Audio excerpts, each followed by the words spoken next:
அதாவது இன்னைக்கு இருக்கிற இந்த அபாக்கஸ் அந்த மாதிரி விஷயங்கள்ல பாத்தீங்கன்னா விஷுவலைசேஷன் அப்படின்றது ரொம்ப ஒரு முக்கியமான ஒரு விஷயம். அந்த விஷுவலைசேஷன் எப்படி இருக்கும்னு கேட்டீங்கன்னா, முதல்ல வந்து அந்த அபாக்கஸ் கிட்ல வந்து அந்த மணிகளை நகர்த்தி நகர்த்தி அவங்க வந்து யோசிச்சு பண்ணுவாங்க. ஒரு கணக்கு வந்து போடணும் அப்படின்னும் போது அதுக்கப்புறமா அந்த மிஷின் அந்த அந்த டிவைஸ வந்து எடுத்துருவாங்க. அவங்க எடுத்துட்டு மனசுலயே வந்து அவங்க கால்குலேட் பண்ணுவாங்க அந்த மணியை நகர்த்தி நகர்த்தி. இத போல வந்து விஷுவலைசேஷன் தான் இன்னைக்கு வந்து ஒரு மூலாதாரம் அப்படின்னு சொல்லலாம். இன்னைக்கு இருக்கிற நம்ம ஆன்லைன் எஜுகேஷன், இ லேர்னிங் பிளாட்ஃபார்ம் இது எல்லாமே வந்து இன்னைக்கு இருக்கிற முறைகள் தான். என்னதான் இருந்தாலும் நம்ம வந்து சாக் அண்ட் டாக் மெத்தட வந்து நம்ம வந்து யாராலையும் அதை மாத்த முடியாது. ஒரு ஆசிரியரை வந்து யாராலையும் எங்கேயுமே வந்து நம்ம மாத்த முடியாது. நம்ம வந்து ஜெய் குரு தேவோ பவ அப்படின்னு நம்ம சொல்றோம். சொல்லும் பொழுது பாத்தீங்கன்னா நம்ம எதிர்கொண்டு வர எல்லா மனிதர்களுமே வந்து நமக்கு ஏதாவது ஒரு விஷயத்த வந்து சொல்லி கொடுத்துட்டே தான் இருக்காங்க. அது வந்து நம்மளுடைய பாட புத்தகங்கள் மட்டும் கிடையாது. நம்மளுடைய வகுப்பறை ஆகட்டும், பள்ளிகள் ஆகட்டும், இல்ல பாட புத்தகங்கள் ஆகட்டும், அதையும் தாண்டி ஒரு மனிதன் கருவறையிலிருந்து கல்லறை வரைக்கும் ஏதாவது ஒண்ண வந்து கத்துக்கிட்டே தான் இருக்காங்க. தேடல் இருந்துட்டே தான் இருக்கு. ஏதாவது ஒரு விஷயத்த கத்துக்கிட்டே தான் இருக்காங்க. லேர்னிங் அப்படின்றது வந்து it is not only for earning. அதனால அந்த மாதிரி இருந்துட்டு இருக்கு. இப்ப நீங்க சொன்ன மாதிரி பலகையில கொடுத்தாங்க, பேப்பர் கொடுத்தாங்க, இன்னைக்கும் அதெல்லாம் இருக்கு. அதை ரீப்ளேஸ் பண்ண முடியாது. நம்மளால முற்றிலுமாக அதை வந்து நம்ம நகர்த்தவே முடியாது. இன்னைக்கு இருக்க இ-லைன் பிளாட்ஃபார்ம் இது எல்லாமே வந்து இந்த கொரோனா கொடுத்த உபயம்னே நம்ம சொல்லலாம். அதனால வந்து மக்களுக்கு வந்து பலவிதமான மாணவர்களுக்கு இது பலன் அளிக்குது. மாணவர்களுக்கு மட்டும் இல்ல, ஒரு விஷயத்த வந்து ஒரு பாடத்தை நம்ம ஒரு 7 நாள் பள்ளியில பாடம் எடுக்க வேண்டிய ஒரு விஷயத்த 2 நிமிடங்கள்ல அந்த ஒரு ஒலிக்காணல் மூலியமாக நம்ம பிள்ளைகள் வந்து ரொம்ப ஈஸியா கத்துக்கிறாங்க. அதுலயும் இப்ப பாத்தீங்கன்னா 3D விஷன் எல்லாம் இருக்கு. இப்போ ஒரு ஆசிரியர் வந்து பாடம் எடுக்கிறாங்க, ஒரு இதயத்தை பத்தி ஒரு பாடம் எடுக்கிறாங்கன்னு சொல்லும் பொழுது நம்ம என்னதான் மாடல்ல காமிச்சாலும் இது வந்து 3D மெத்தட்ல காமிக்கும் போது அதோடைய பகுதிகளுக்கு உள்ளுக்குள்ளேயும் சென்று அது எப்படி இருக்கும் அப்படின்ற ஒரு விஷயங்களை வந்து நமக்கு ரொம்ப சிறப்பா எளிமையா சொல்லி கொடுக்கிறதுக்கு வழிவகை இருக்கு. ஈஸியா புரியறதுக்கு ஒரு சான்ஸ் இருக்கு. அந்த 3D டைமென்ஷன் டைமும் ரொம்ப கம்மி, அதே சமயம் அவங்களுக்கு தெளிவான விளக்கங்களும் ஈஸியா அவங்க மனதுல போய் சென்றடையுது. சரி, இப்போ அடுத்தத பாத்தீங்கன்னா இன்றைய கல்வி முறையில ஒரு பெரிய ஒரு விஷயம் என்ன அப்படின்னு பாத்தீங்கன்னா அந்த பாடச்சுமை அப்படிங்கிற ஒரு விஷயம் இருக்கு பாத்தீங்களா. அது வந்து அந்த அந்த விஷயம் நல்லதுன்னு எடுத்துக்கலாமா, இல்ல எப்படி நல்லா இல்ல அது சரியில்லை அப்படிங்கிற மாதிரி நம்ம எடுத்துக்கலாமா? எப்படி உங்களுடைய பார்வையில எப்படி மேடம் நீங்க சொல்றீங்க? அத வந்து நம்ம ஆக்சுவலா சுமை அப்படின்னு சொல்லக்கூடாது. எப்படி ஒரு தாய்க்கு வந்து 10 மாசம் சுமக்கும் போது அந்த சுமையா தெரியாது, சுகமா தான் தெரியும். இல்லப்பா, அது வந்து தாய்மைங்கிறது அது வேற.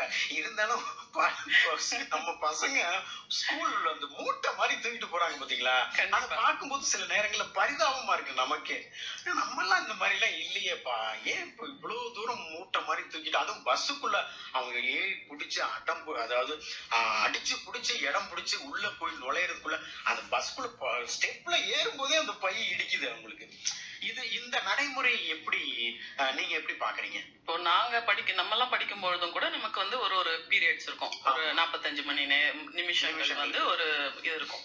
அப்போ அந்த மாதிரி நம்ம பாட புத்தகங்கள் அட்டைவணை இருக்கும், டைம் டேபிள்.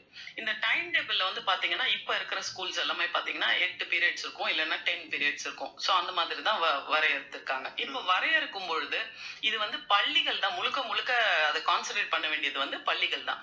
ஏன்னா இப்ப இந்த பள்ளிகள் வந்து என்ன பண்ணணும்னு கேட்டீங்கன்னா, நீங்க 8 பீரியடும் 8 டிஃபரெண்ட் சப்ஜெக்ட் வச்சீங்கன்னா கண்டிப்பா குழந்தைங்க அப்ப எல்லா சப்ஜெக்டுமே எடுத்துட்டு வர மாதிரி தான் இருக்கும். சோ கண்டிப்பா வந்து அதுல மாரல் இன்ஸ்ட்ரக்ஷன்ஸ் இருக்கு, ஐடி பீரியட்ஸ் இருக்கு, இல்லாட்டி பிடி பீரியட்ஸ் இருக்கும், அதுக்கப்புறம் சயின்ஸ் இருக்கும், ஆக்டிவிட்டி பீரியட் இருக்கும், அதுல ஏவி பீரியட்ஸ் எல்லாம் இப்ப இருக்கு, மியூசிக் இருக்கு, டான்ஸ் இருக்கு. இப்ப இந்த மாதிரி பீரியட்ஸ் எல்லாத்துலயும் அவங்க கட்டாயம் ஒரு நாளைக்கு ஒரு 2 பீரியட வந்து அவங்க இந்த மாதிரி விஷயங்களுக்காக லைஃப் ஸ்கில்காகவோ மாரல் சயின்ஸ்க்காகவோ கொடுக்கும் பொழுது அப்ப வந்து அந்த பிள்ளைகள் அந்த 2 சப்ஜெக்ட வந்து வீட்டுல வைக்கிறதுக்கான வாய்ப்புகள் இருக்கு.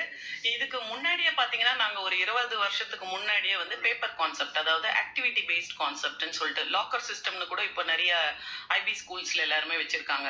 அதாவது பிள்ளைகளுடைய டெக்ஸ்ட் புக் வந்து அது எல்லாமே வந்து இங்க கிளாஸ் ஒர்க் எல்லாமே வந்து ஸ்கூல்ஸ்லயே வச்சிருவாங்க. வகுப்பறையிலேயே அவங்களுக்கு தனித்தனியான லாக்கர்ஸ் இருக்கும். அந்த லாக்கர்ல வச்சிருவாங்க. தேவையான 1-2 புத்தகங்களை மட்டும் வீட்டுக்கு எடுத்துட்டு போய் அவங்க ஹோம் ஒர்க் செஞ்சுட்டு எடுத்துட்டு வர்றதுக்கான வாய்ப்புகள் இருக்கு. அது மட்டும் இல்லாம பேப்பர் ஃபைலிங் மெத்தடும் இருக்கு. சோ ஃபைலிங் மெத்தட்னு சொல்றது என்னன்னு கேட்டீங்கன்னா, நோட் புக்கா எடுத்துட்டு போய் அவங்க வந்து எழுதுறதுக்கு பதிலா ஃபைலிங் சிஸ்டம், இப்ப தமிழுக்கு, இங்கிலீஷ்க்கு, ஆங்கிலத்துக்கு, மேக்ஸ்க்கு அப்படின்னு சொல்லி அவங்க தனித்தனி ஃபைல்ஸ் வச்சிருவாங்க. அவங்க என்ன எழுதணுமோ அதை வந்து எப்படி ஆன்சர் பேப்பர் எக்ஸாம்ஸ்ல எழுதுறாங்களோ அந்த மாதிரி அவங்களோட ஆக்டிவிட்டி ஷீட்ஸ் ஆகட்டும், கிளாஸ் ஒர்க் நோட்ஸ் ஆகட்டும், அது எல்லாத்தையுமே வந்து எழுதி அவங்க ஃபைல் மெத்தட்ல வைக்கிற மாதிரியும் சில பள்ளிகள் யூஸ் பண்றாங்க. ஆனா அது நடைமுறையில சாத்தியப்படுதா? நடைமுறையில இதை நாங்க வந்து ஒரு 20-25 இயர்ஸ்க்கு முன்னாடியே நாங்க இன்ட்ரோடியூஸ் பண்ணியிருக்கோம். இப்ப இருக்கிற ஒரு ஜெயின் பள்ளிகள், பெயின் ஸ்கூல்ஸ்ல எல்லாம் கூட இதை முன்னாடியே யூஸ் பண்ணியிருக்காங்க.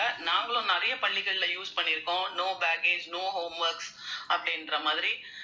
ஈவன் ஃபுட் அண்ட் அவங்களுக்கு அந்த ஃபுட் சுமையை கூட வந்து குறைச்சு கொடுக்குற மாதிரியான வழிவகைகள் கூட நிறைய ஒரு சில ஐவி ஸ்கூல்ஸ்ல எல்லாம் சேர்ந்துட்டு வர்றாங்க, இன்டர்நேஷனல் பள்ளிகள்ல. இதையெல்லாம் நம்ம ஃபாலோ பண்ணும்போது அந்த சுமைகளை குறைக்கலாம். இது மட்டும் இல்லாம பெற்றோர்களும் ஆகட்டும், ஆசிரியர்களும் ஆகட்டும், ஆன் தி ஸ்பாட்ல சீக்கிரமா போயிட்டு அந்த பிள்ளைகளோட வகுப்பறைகள்ல ஒன்று சென்று பேக்ஸ் வந்து செக் பண்ணும்போது அவங்க அந்த டைம் டேபிள் பிரகாரம் புக்ஸ் எடுத்துட்டு வர்றாங்களா அப்படின்றதையும் நம்ம நோட் பண்ணும்போது மற்ற பிள்ளைங்களும் அலர்ட் ஆகி அந்த புக்ஸை வந்து சுமைகளை குறைக்கிறதுக்கான ஒரு வாய்ப்புகள் இருக்கு. இல்ல, ரொம்ப அருமையா சொன்னீங்க. இன்னொரு விஷயம் இதுல கவனிக்க வேண்டிய விஷயம் என்னன்னு கேட்டீங்கன்னா, இப்ப நம்ம எல்லாம் ஸ்கூல்ல படிக்கும்போது பாத்தீங்கன்னா, இப்ப வீட்டு பாடமா இருந்தாலும் சரி, எக்ஸாமா இருந்தாலும் சரி, நம்ம மட்டும்தான் புக்ஸை திறந்து வீட்டுல உட்காந்து படிச்சுட்டு இருப்போம். ஆனா இன்னைக்கு இருக்கிற ஸ்கூல் பசங்க ஸ்கூலுக்கு போயிட்டு வீட்டுக்கு வந்து படிக்கிறாங்கன்னா அவங்க மட்டும் படிக்கிறது, கூட இருக்கிற அவங்க அப்பா அம்மாவும் உட்கார்ந்து சேர்ந்து அவங்க கூட படிச்சுக்கிட்டு இருக்கிறாங்க. இது என்ன, இந்த நடைமுறை எப்படி உருவாச்சு? என்ன ஒரு வித்தியாசமா இருக்கு இல்லையா? அதாவது ஜாயிண்ட் ஸ்டடின்னு சொல்லுவாங்க. பையன் படிக்கிறானோ இல்லையா, அவங்க அப்பா அம்மா கம்பல்சரி படிச்சே ஆகணுங்கிற ஒரு கட்டாயம் இருக்குது இப்போ ஒவ்வொரு வீட்லயும். இப்போ நேஷனல் எஜுகேஷன் பாலிசி பிரகாரம் பாத்தீங்கன்னா பெற்றோர்களுக்கும் நிறைய பேரண்டல் டிப்ஸ் இருக்கு, லெசன்ஸ் இருக்கு. அதாவது கிண்டர் கார்டன் பிள்ளைகள் ஆகட்டும், பிரைமரி குழந்தைகள் ஆகட்டும், பெற்றோர்கள் வளர்ப்பு அப்படின்றதே வந்து ஒரு பெரிய விஷயம். அதனால அவங்களுக்கும் தனியா ஒரு லெசன்ஸ் இருக்கு. இன்னும் பெற்றோர்கள் படிக்க ஆரம்பிக்கல, அதனாலதான் வன்முறைகள் அதிகமா ஆயிட்டே இருக்குன்னு சொல்லலாம். பெற்றோர்களுக்கு தனி கோர்ஸே இருக்கு. இப்போ எப்படி வந்து ஒரு மிஷினை வந்து தினமும் இப்ப நம்ம கையில இருக்கிற ஒரு மொபைல் பாத்தீங்கன்னா ஒரு 12 மணி 2 மணிக்கு பாத்தீங்கன்னா அப்டேட் ஆகும். Update or else you will get outdated அப்படின்னு சொல்லுவோம். சோ ஒரு மிஷின் வந்து தினமும் அப்டேட் ஆகுது. ஆனா மனுஷன் அப்டேட் ஆகுறாங்களா அப்படின்னு கேட்டீங்கன்னா ரொம்ப குறைவு. நம்ம என்னைக்கோ படிச்சிருக்கோம், என்னைக்கோ செஞ்சிருக்கோம், அதை வச்சு நம்ம அப்படியே போயிட்டே இருக்கோம். அதே மாதிரி ஒரு பெற்றோர்கள் பக்கத்துல உட்கார்ந்து படிக்கிறது அப்படின்றது பாத்தீங்கன்னா ஒரு பெரிய விஷயம். அதாவது ஒரு படிக்காத ஒரு அம்மா அப்பாவா இருக்கலாம், அவங்க குழந்தைகளோட கூட உட்கார்ந்து பண்ணும்போது அவங்களுக்கு வந்து அந்த ஃபீல் வருது. என்னுடைய தாய் வந்து அன்னைக்கு அவங்க படிச்சது ஒரு ESLC தான், 8th ஸ்டாண்டர்ட் வரைக்கும் தான் படிச்சிருந்தாங்க. இருந்தாலும் வந்து அவங்களுக்கு பிற மொழிகள் ஆகட்டும், கணிதமாகட்டும் இதெல்லாம் தெரியாது. இருந்தாலும் எங்களை வந்து 6ல இருந்து 8 வரைக்கும் நம்ம எல்லாம் டியூஷன் போனது இல்லை. நம்மளுடைய தாய் தகப்பன் வந்து கூட உட்கார்ந்து நமக்கு வந்து தெரியலனாலும் தெரிஞ்ச மாதிரி நீ படி, இதை படி அப்படின்னு சொல்லுவாங்க நமக்கு. ஆனா இன்னைக்கு இருக்க குழந்தைகளுக்கு அது முற்றிலும் இல்லாததுனாலதான் வந்து இந்த குழந்தைகள் மொபைலுக்கு வந்து அடிக்ட் ஆயிடுறாங்க. சோ பக்கத்துல உட்கார்ந்து பேரண்ட்ஸ் சொல்லி தர்றது அப்படின்றது அன்றைய காலங்கள்ல இருந்து இன்றைக்கு மாறி போயிடுச்சு. இது மாதிரி உட்கார்ந்து பக்கத்துல சொல்லி தர்றாங்க ஒரு தாத்தாவோ பாட்டியோ இல்ல மாமாவோ அப்பா அம்மாவோ இல்ல அக்கா அண்ணனோ யாரா இருந்தாலும் அவங்க பக்கத்துல உட்கார்றாங்கன்னும் போது அது ஒரு ஸ்ட்ரென்த், நமக்கு ஒரு ஸ்ட்ரென்த். தொல்லையா நினைக்கிறாங்க அப்படின்னா அப்ப அந்த குழந்தைகள் தான் வந்து அவங்களோட மனநிலையை நம்ம வந்து கவுன்சிலிங் பண்ண வேண்டியிருக்கு. மாத்தணும் கண்டிப்பா. ஆனா ஒரு சில வீடுகள்ல பாத்தீங்கன்னா நம்ம தான் படிக்கணும், நம்ம படிக்கும் போதெல்லாம் இந்த மாதிரி இல்லையே, இப்போ இவங்க பசங்க படிக்கும்போது நம்மளும் கூட உட்காந்து படிக்க வேண்டியது இருக்கு அப்படின்னு சொல்லி சில அப்பா அம்மாக்கெல்லாம் கொஞ்சம் வருத்தப்படுறாங்க. ஏன்னா அவங்களுடைய வேலைகள் கொஞ்சம் டிஸ்டர்ப் ஆகுது இல்ல, அதனால. சரி மேடம், ஒரு சின்ன விளம்பர இடைவேளைக்கு பிறகு நம்ம மறுபடியும் சந்திக்கலாம். ரொம்ப நல்லா பேசிக்கிட்டு இருக்கிறீங்க, ரொம்ப நன்றி.